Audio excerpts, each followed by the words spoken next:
I'm Greer McGeary, President of Seahorse Victoria, and with me tonight is Dr. Stephanie Dykes, the Executive Director of Institutional Effectiveness at the North Seattle College in Seattle, Washington State, on the northwest coast of the US mainland.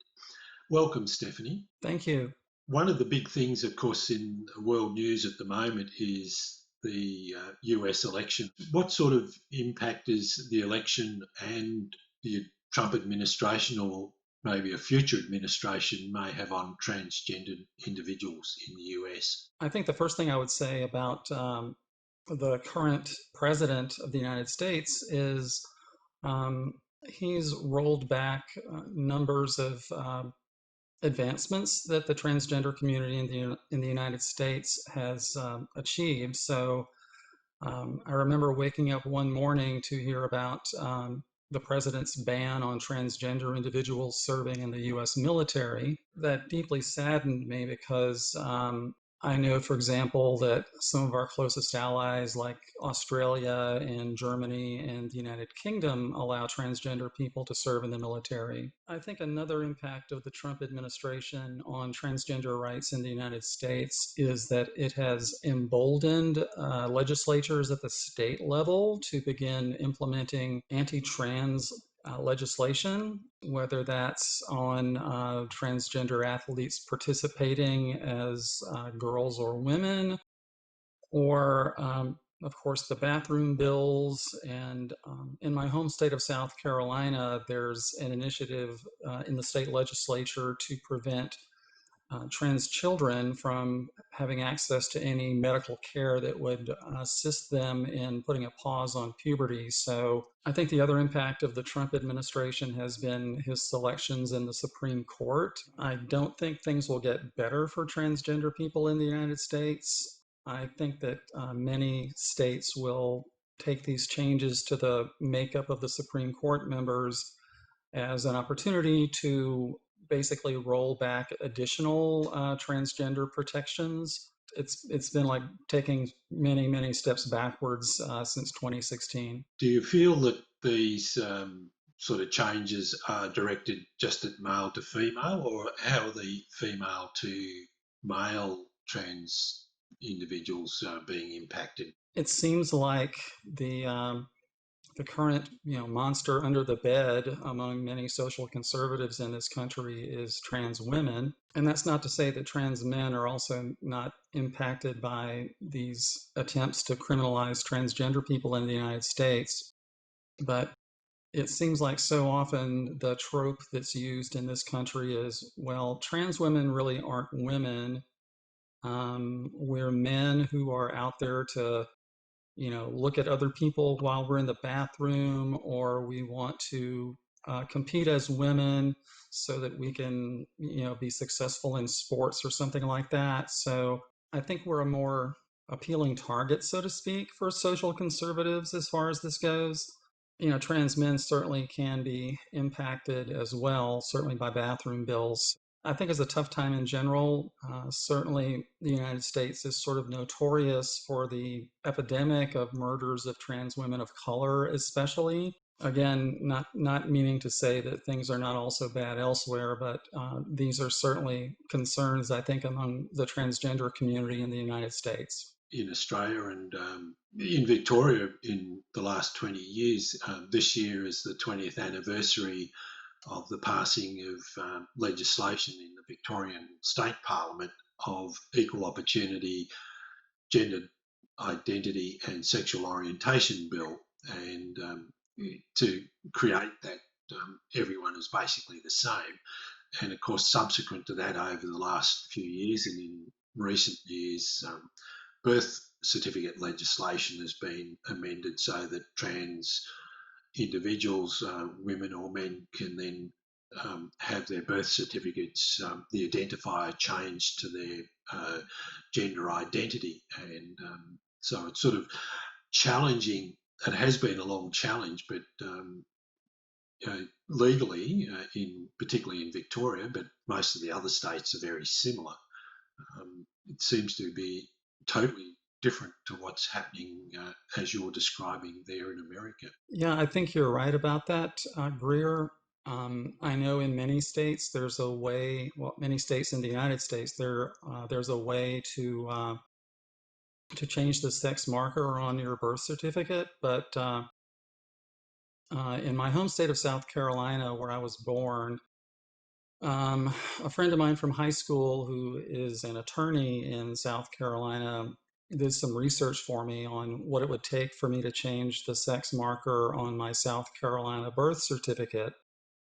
And what he found out for me was that I would need to go before a judge and somehow make a case before this judge that the attending physician at my birth incorrectly assigned me male at birth. Given that I was born 62 years ago, that means anybody who was an attending medical person at my birth is either dead or certainly would not remember, one birth out of many, many that they have attended to. So, in terms of state equal rights bills, there's differences across the 50 United States. Prior to living in the state of Washington, I lived in the state of Illinois, and without knowing it when I moved there, trans people are covered by the Illinois State Bill of Rights, as they are covered in the Washington State Bill of Rights. So, in a way, I think Australian trans people are somewhat luckier in that they have fewer state governments to deal with. It sort of always puzzled me is in all of these things is that a lot of politics is referred to as being conservative, and I'm wondering what they're actually trying to conserve, because it's sort of, the challenge of here and in your country, this notion of freedom and liberty, and yet there seems to be a concerted effort to impose such restrictions that wouldn't be applicable to the individuals wishing to impose the restrictions. Um, it's sort of a real puzzle, as to why would then you restrict somebody else's freedom when you demand freedom for yourself?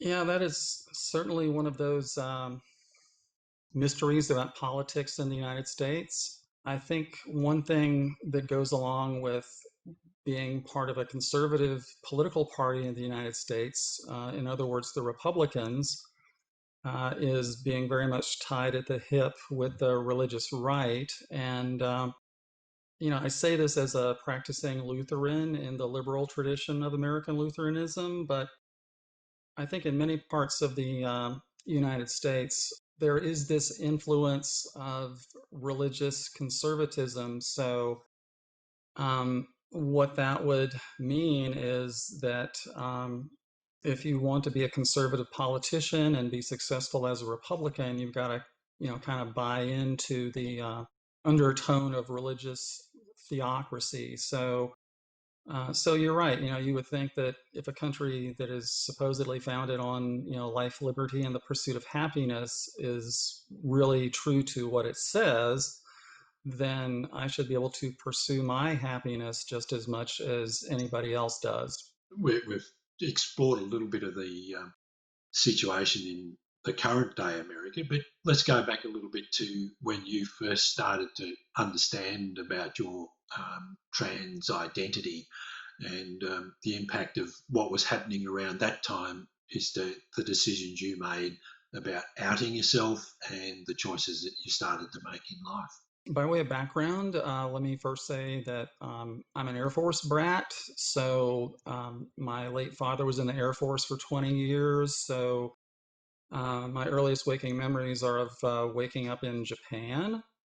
And from there, we lived in California for 3 years. And then up until about 2009, I spent my entire adult life in the American Southeast. So when I first knew I was different, I'll always remember it because this was the summer between us living in Charleston, South Carolina, which is the city where I was born, and moving up to an Air Force base in the state of Maine, which is in the very northeast corner of what are referred to as the lower 48. So that was, the summer between my fifth and sixth grade year. I was not quite 11 years old, and for some reason, I began having these thoughts, wishes, dreams that I would, wake up in the morning and be a girl. This kind of came as a surprise to me because my favorite toy as a little boy was my plastic M16. And my favorite game that I played with the other kids was a game we called Army, which is kind of funny because we're an Air Force family. But and in Army, it's like your side of the street is an army, and we attack your side of the street because you're another army. And we make gun sounds with our plastic guns, and we throw our plastic grenades. And I also remember asking for toy soldiers for Christmas, and that was back in the day when there were like maybe 4 TV channels in the United States, and for some reason Godzilla movies were really popular. So I would line my toy soldiers and my toy tanks and my toy cannons up in front of the television screen. And whenever Godzilla was on the screen, I would just blast Godzilla with my toy guns and all that. So it came as sort of a surprise to me that I would have these wishes, to wake up in the morning and be a girl, because I don't think I fit sort of the stereotype of boys playing with dolls and having girls as friends. So later that year, after we had moved to Maine and we're at an Air Force base up there, that was where I discovered Playboy magazine. And that kind of added to my confusion because it was like, how can I want to be a girl if I want to be with girls? And I'm using the word girl because, I was 11 years old at the time, so that would be appropriate for that age. Yeah, it's an interesting sort of comparison at that point because I'm the middle of 5 brothers, and the types of games that we used to play were very much the cowboy and Indian style games of running around, bashing into each other, or playing football or cricket. Really tough sort of sports. But in the mid-teen range, you mentioned Playboy. I used to sneak and buy some books. We call them stick books, because of these stick characters, and more interested in the clothes that were being worn rather than the actual individuals wearing them. So obviously, we've had similar backgrounds in that sense. Like I came from a Catholic family, but fortunately not a dogmatic family, even though I participated quite significantly in primary and secondary schools in those formal religious functions. But so now that you've had that sort of background, and you're really coming to this stage of starting to realise I'd rather be somebody else, as it were. What were the sort of influences around you? Like, what was your family like? What was your, schooling, or that background knowledge of laws and things impacting on the way you thought about it? When I first realized I was different, and by then I was 11, I think little boys are raised even now with this idea that there's certain things that boys don't do. Boys don't cry. Boys aren't supposed to want to be girls, that kind of thing. After my mom discovered that I had been the one wearing her clothes in the bathroom, she kind of gave me the silent treatment for a few weeks. And then finally, one day, she and I were going to the base grocery store, the base BX. And kind of out of the blue, she said, if you keep on doing that, they won't let you join the Air Force.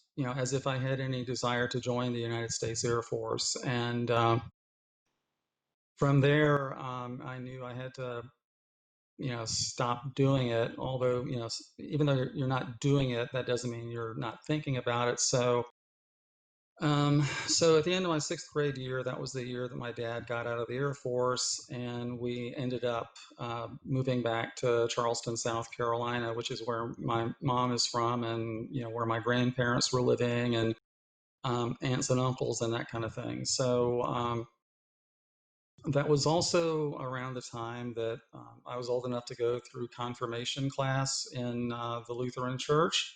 And again, when I say the Lutheran Church, I mean the liberal strain of Lutherans in the United States.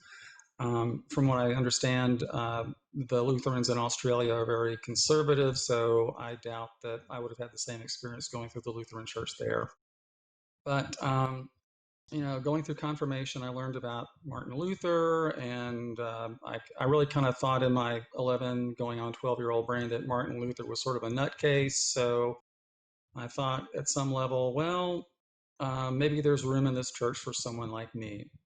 And I remember thinking, if I read the entire Bible, I'm sure there's going to be something in there that tells me why I am the way I am and how I can not be the way I am. In further words, have these thoughts of, I want to be a girl when I grow up, or, I want to have breasts or something like that. So I found Deuteronomy 22:5, which is the don't cross dress verse. And of course, years later, I found out that it was not about cross dressing, but, this is the, a man shall not wear what pertaineth to a woman kind of thing. So as I'm developing my sense of my own personal theology, I'm reading that and thinking, well, it sounds like God's kind of pissed off at me. So from then on through high school, I would,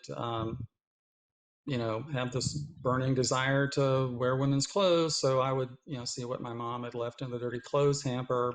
Do you feel that the sort of your background living of one moving around, and then the religious sort of background in your thing, did that make a choice for the type of education that you chose to go into the future, or was the impact of your parents sort of saying you must go down this path rather than the path that you were choosing? My parents really weren't the kind of parents who kind of valued what you might think or feel.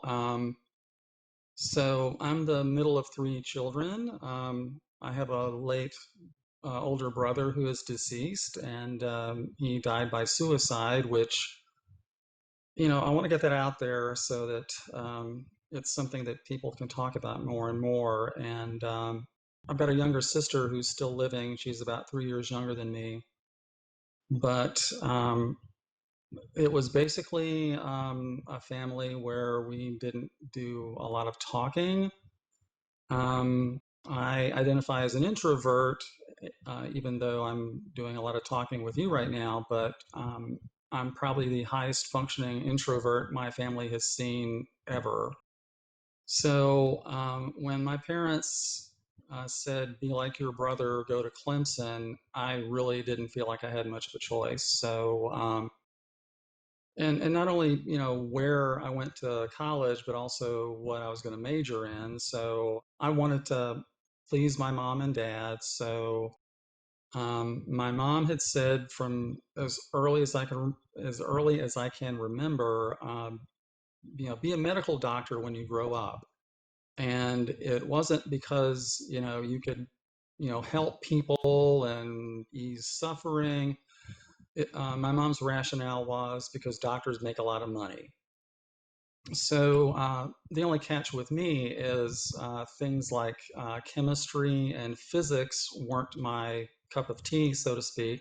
I really don't have much tolerance for blood and guts and things like that. And then my father, he worked with some engineers in his post Air Force life. So um, I thought, well, if I'm not going to be a medical doctor, maybe I'll make him happy if I become an engineer. So my joke whenever I tell people about my time at Clemson is that I was an engineering major at Clemson, dramatic pause, for about 2 weeks. The interesting thing about education and sort of making choices there, I think in my life I was very much just followed, oh, this is happening now, and I just sort of followed on, and it sort of fell into leaving school after year 12, or we called it matriculation at that point, the year before you possibly went into university. But I got a job in the public service, and eventually had a career in our defunct section of the air traffic control system. So choice, in my case, it was more or less, this seems a good idea at the time, and it loosely followed some ideas that I had in the past. But you end up going into doing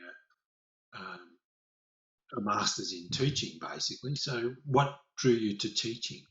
By way of background, I ended up being a history major in college because that's what I really enjoyed studying. And then I added on another bachelor's degree in business because, again, something to placate mom and dad with. So when I was approaching the end of my time in undergraduate school at Clemson, I thought that what I wanted to do was become a Lutheran pastor. I began going through the process, and I met with somebody from what's called the candidacy committee. And um, at that meeting, this woman years ago said, "Are your parents supportive of you going to seminary?" And I said, "No," and because that was the truth. And then she goes, "So what was it like growing up with your mom and dad?" And at that moment, it was like everything that I had ever experienced growing up with mom and dad hit me like a tidal wave. And I began to sob. And I thought at that point, well, so much for seminary. Going ahead a few years, fast forward to post university life, I was working as an assistant manager at a drugstore. I think you call them chemists in Australia. And I thought, this is not the most meaningful work, and I certainly didn't need to get a college degree to do this work. So I thought, well, if I can't be a pastor, then maybe another alternative would be to get into education. Being a human being is that we do have beliefs. It's probably the implementation of those beliefs to people who don't necessarily believe what you want. So the personal story is very interesting in that sense, because clearly that's now setting up for what your next stage is. And as you say, you've realised that working at the drugstore as an office or a manager is not for you, and you go now into teaching. So after I began teaching, I realized that this probably wasn't what I wanted to do the rest of my career. And I took a long look at who I am as a person, both in terms of personality and what my skill set is. So that's when I got into the doctoral program in educational research and measurement at the University of South Carolina. And that's also when I began getting research jobs, first working for the State Department of Education in South Carolina.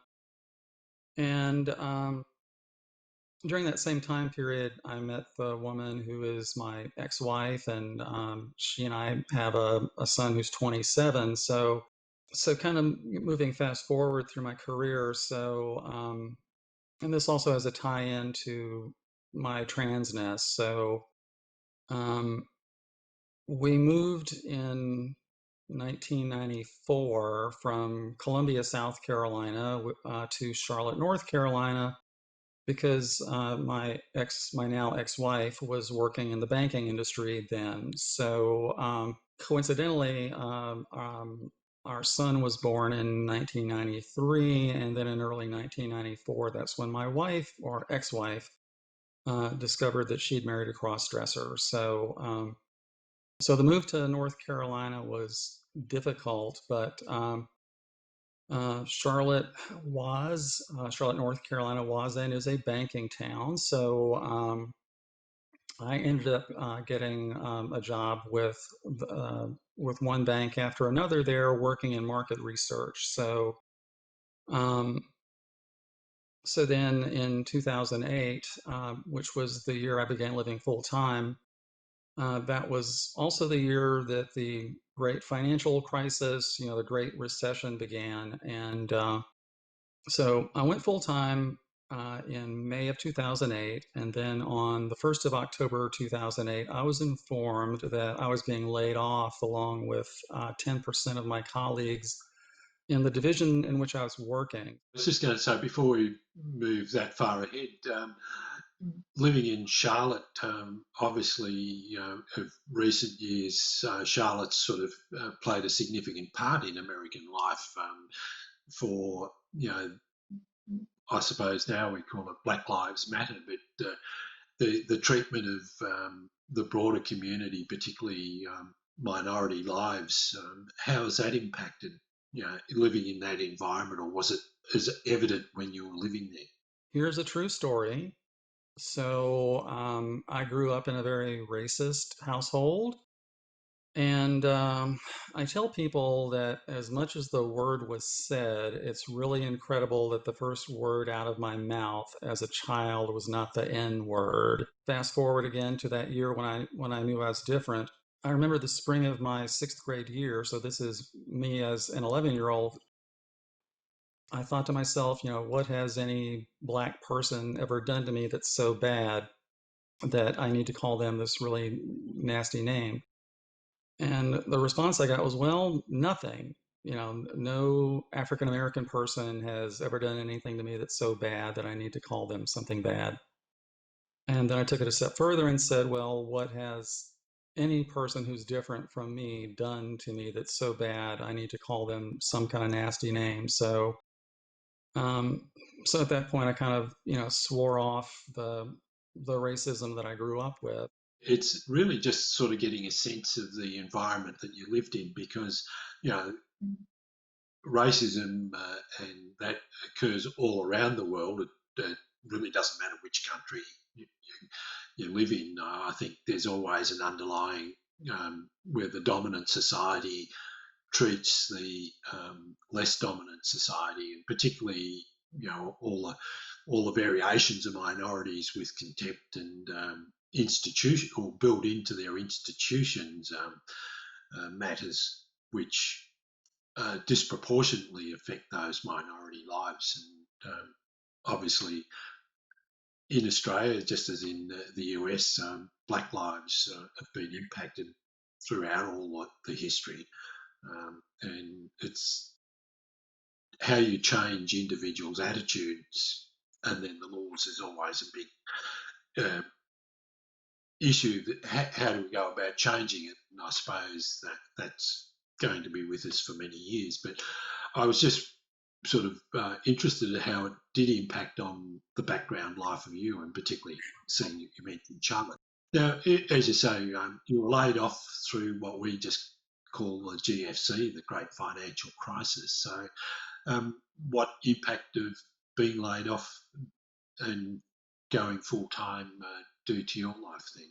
When I got the word that I was being laid off, it was, of course, kind of a shock. First thing that popped into my head was, how can I do a job search without talking on the phone? Because that seems to be so much of how the job search process works anymore. And I knew that if anything was going to, give me away as being trans, it was going to be my voice. Clearly, it had an emotional impact on you as well, because you're doing a lot of things to change in your life, and obviously in the background you've got your now ex-partner and your child, and all those are sort of impacting on it. So I can appreciate how emotional that impact is. All these years later, you're still feeling the impact of that emotion. Yeah, I think so. In that, if we're talking specifically about, the experience of being laid off, so, COVID-19 has created its own economic crisis. And now that I work in higher education, that is also a system that's been negatively impacted by the economic crisis we're in right now. So I work for a community college, and I think the closest analogy to the Australian system is, I think in Australia there's something called TAFE, trades and further education. So that's sort of what a community college is. So we've gone through some budget cutting, and I've been reassured by the president of my college that my position is safe because in my role as executive director of institutional effectiveness, I am responsible for finding insights from all of the data that are driving our decision making, both from sort of a curriculum standpoint, but also from an employee engagement standpoint. But having said that, even though I feel kind of secure, at least in terms of this front part of my brain, somewhere deep inside of my head, there's that lizard brain saying, "You've been laid off before. You've been laid off before. Don't think you're indispensable." So, Well, back in '99, we had a business, and I ended up, we lost all our money through a shopping centre redevelopment, which just killed our trade.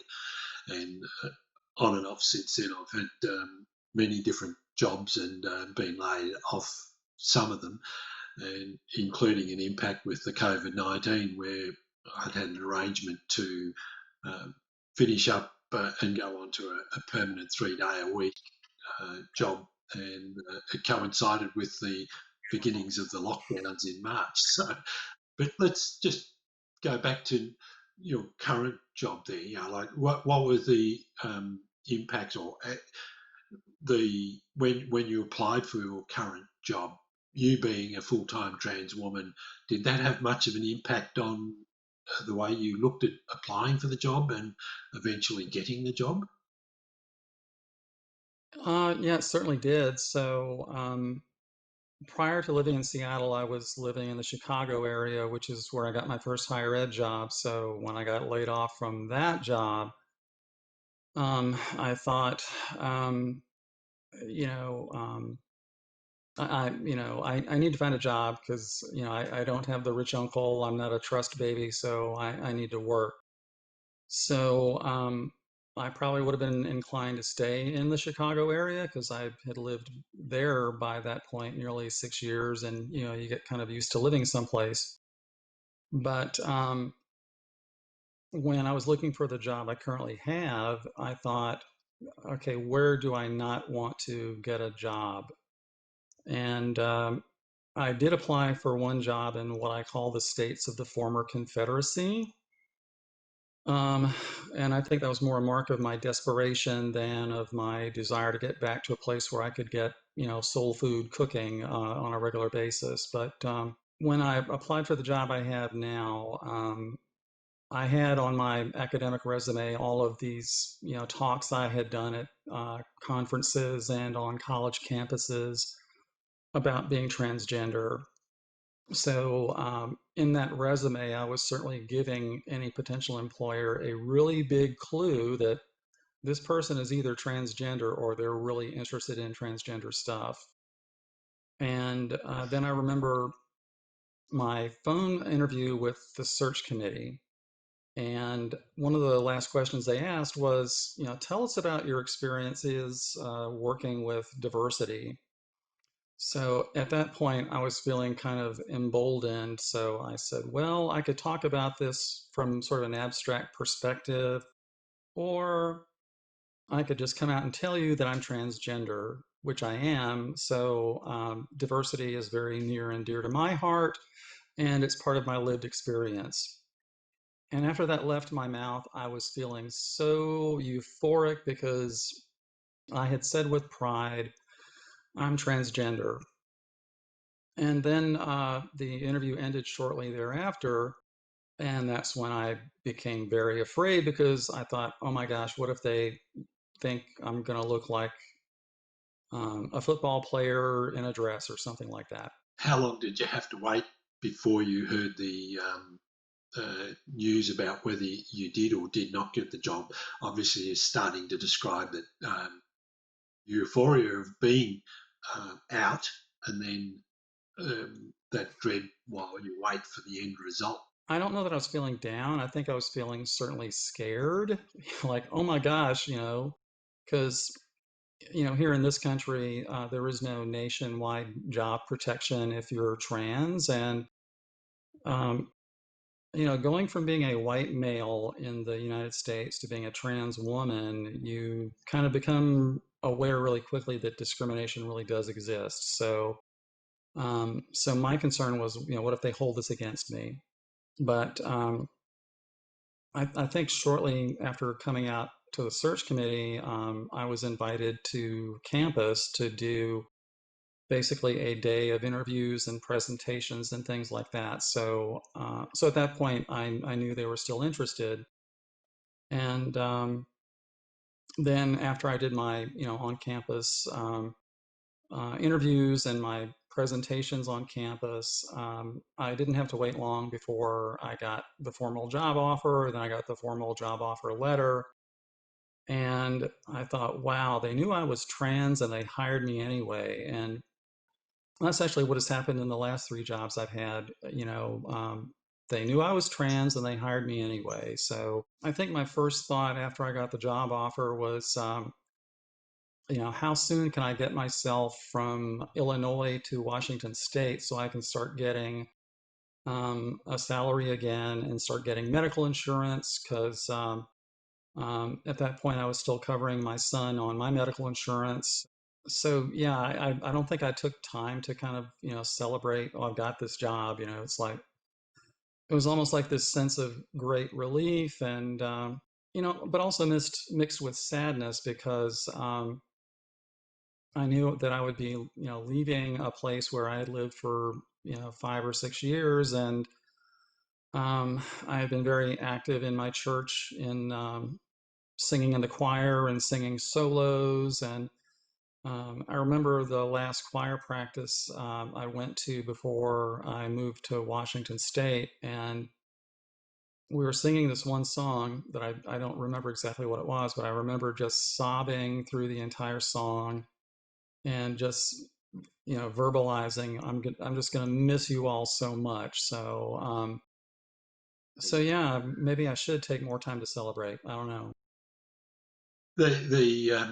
Obviously you've had quite a few challenges with that, but I think a lot of us, once we are out and start to be accepted for who we are, it's like the weight of the world is lifted off your shoulders. But you've just touched upon something that I'd like to expand upon, is your love of music and the fact that you've performed in solo. But tell us about the Seattle Men's Choir. So since living full time or going full time, um, I've sung with several choruses that are all part of an organization called Gala, GALA, and I think there's a Gala chorus in Melbourne called the Melbourne Lesbian and Gay Chorus. So the Seattle Men's Chorus is just the latest of several choruses I've sung in, and I didn't know it when I got into the Seattle Men's Chorus, but I'm the first trans woman ever to sing with them in its 40 plus years of existence, and I'm not the first trans person to sing with them because there have apparently been trans men in the chorus for a while, but and at the before COVID, when we were last singing, there were probably by that point 6 or 7 trans guys singing in the chorus. But this past June of 2019 is when I got my first solo as a member of the Seattle Men's Chorus, and it was at this really nice venue in town, and they made a dress for me, and the director's husband did my hair, and there was a makeup artist to put on false eyelashes and things like that. And I had my own little dressing room, so I had to kind of keep on reminding myself that it's not always going to be this way. Um, but the song I sang was My Way, which until I got the solo, I just kind of viewed that as my apologies to all of the Frank Sinatra fans out there, but my vision of that song was this is a song sung by a Frank Sinatra way past his prime. But um, as I leaned into the words and really came to own them, I thought, this could also be a transgender anthem. So I got a standing ovation both times I sang the song, which just was, icing on the cake. So Stephanie, that was really interesting to hear about the effort they made for your solo performance with the Seattle Men's Choir, and the story about the doing it my way and the interpretation that you put into it. But the other aspect is you're still heavily involved with your church and doing solo performances. How does that sort of impact on your general daily life? So, thanks for asking about that, Greer. I really appreciate that. So, going back to the impact of the pandemic, choirs and choruses all over the planet are not able to sing in person. So, during the pandemic, I've been able to, do some remote recording with the director of music at church, and my singing is very much tied with my faith life. In that, very often a song or an instrumental will touch me deeper than anything that's being said through a spoken word. So, um, and I also think that. My way of doing advocacy for the transgender community is, partly with doing presentations at conferences and things like that, but also just by singing, because again, there are so many stereotypes about transgender people.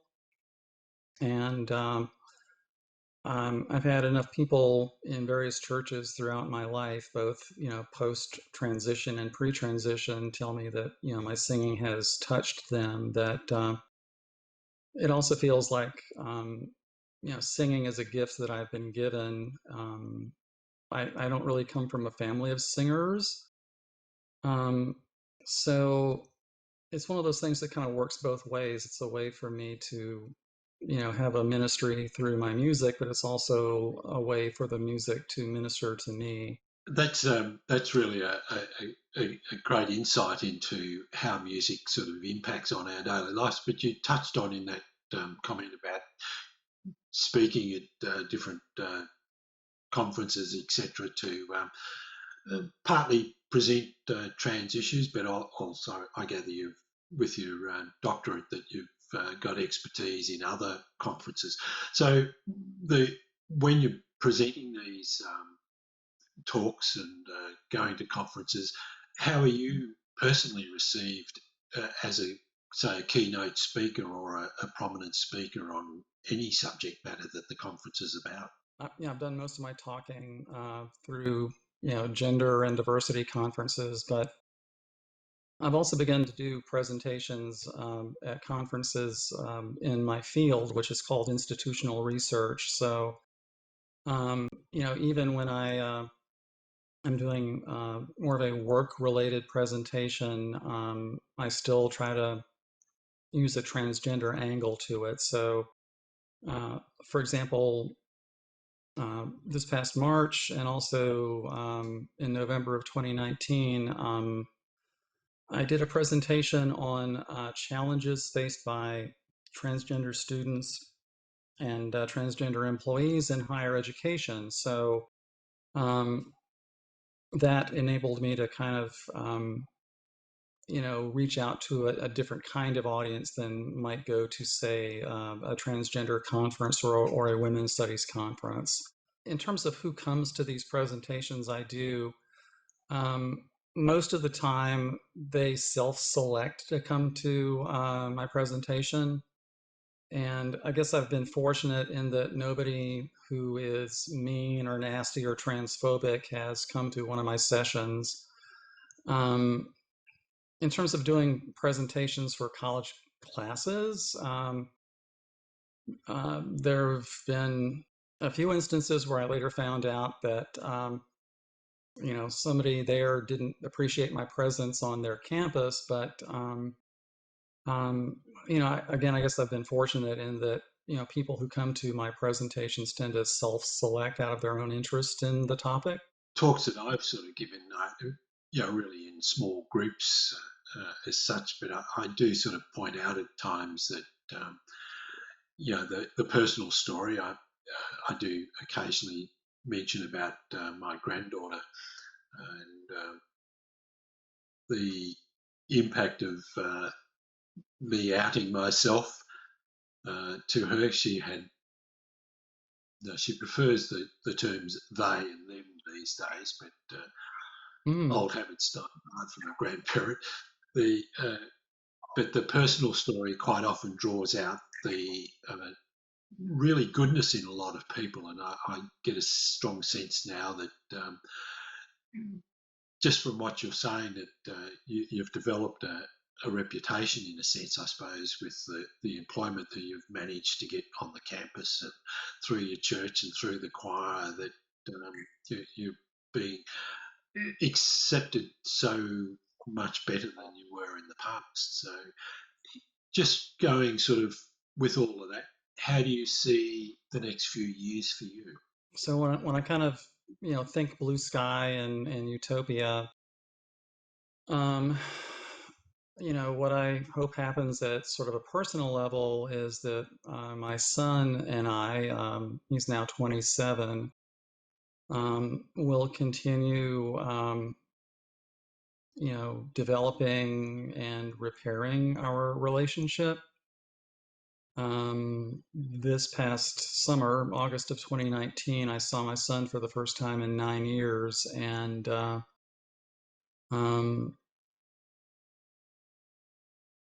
yeah, let me just sort of hold that for a second. So anybody who's a parent will know that that's the kind of thing that just kind of hurts like hell. So when I saw him in August of 2019, after 9 years,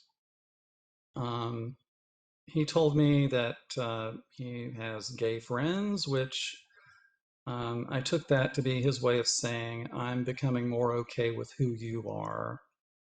And even though he didn't say, I love you, Dad, everything about his behavior and affect was, I love you, Dad. And, one reason why I hate COVID-19 so much is I had been asked by my undergraduate school, Clemson University, to come to a talk there this past March. And I was going to fly into Charlotte, where my son lives, and he and I were going to have dinner again.